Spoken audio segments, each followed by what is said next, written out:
work just to make money? Is putting in an honest day's work what some people describe as working hard as opposed to working smart? And is the growing so-called hustler mentality the way to go?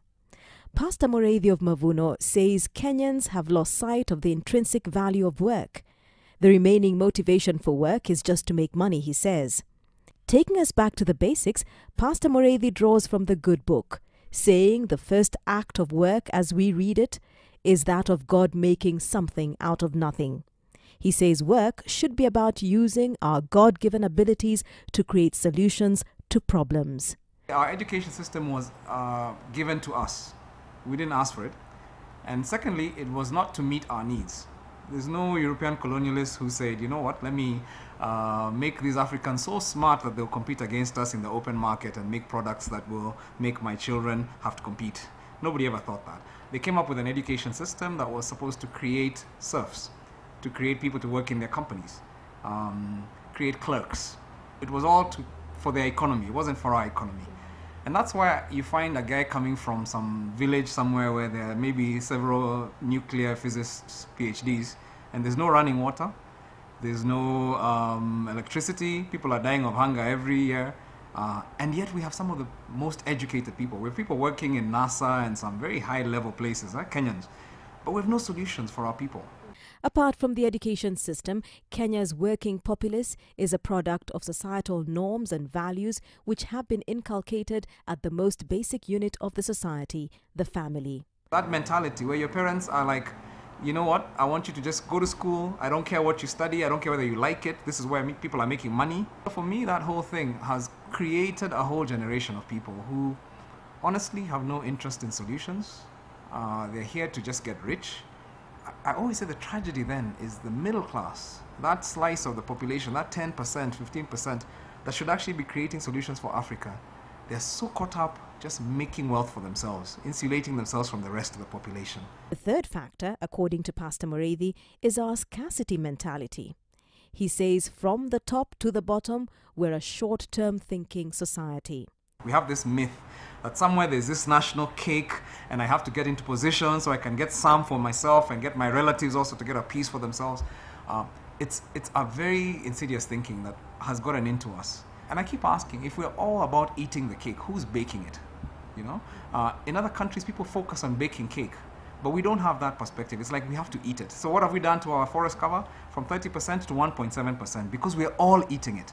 Nobody's asking who's going to plant trees for the next generation. Very few people are creating businesses that will add value to Kenya. What you're asking is, how can I make a quick hustle? So there are clothes in Turkey. Okay, let me bring those clothes and sell them here. What you're not asking is, there's a guy in Turkey whose children will be rich because I'm buying those clothes. But there's a cotton industry in Kenya that has collapsed, and their children will always be poor because their farms can grow cotton, but nobody's helping them grow that. That's too long-term thinking for us. At a different forum, but in the same vein, Kenya Anti-Corruption Director Dr. Patrick Lumumba said in the absence of role models, the youth have to chart their own course, guided by their conscience. Role models have their role in life, but I believe that we have a divine duty to make our hearts and our minds be what dictates us. There were people who made themselves what they are, not because they look to the others. We are divinely wired to do good or evil. Kenyans have a duty. Parents in their homes are role models. So the question is your mother a role model? Is your father a role model? When you go to the workplace, is your boss a role model? When you go to the institutions, is the vice chancellor, is the lecturer a role model? The greatest role model are the parents. Let them do their work and they'll make the work of institutions very easy. There is hope yet, says Pastor Mureithi. We as a nation have focused on hard issues, and we often don't focus on soft issues. This is a software issue. Are we willing to take the time to instill our youth discipline, to teach values? That becoming a Christian should not just be about this spiritual salvation that has no impact. If you're a Christian, and I believe this is true whether you're Muslim or Hindu or whatever, if you're really a person who says you follow God, your life then should have fruit that shows it. And so one of the things that I challenge my people, number one, is to live lives, exemplary lives, that represent the brand of the faith that you say that you represent. The biggest hope for this country is the private sector. It's you and me. It's a person who says, let me create. I may not be the government, but I can make a difference for a few people. I can mentor my niece. I can mentor my cousins to think differently.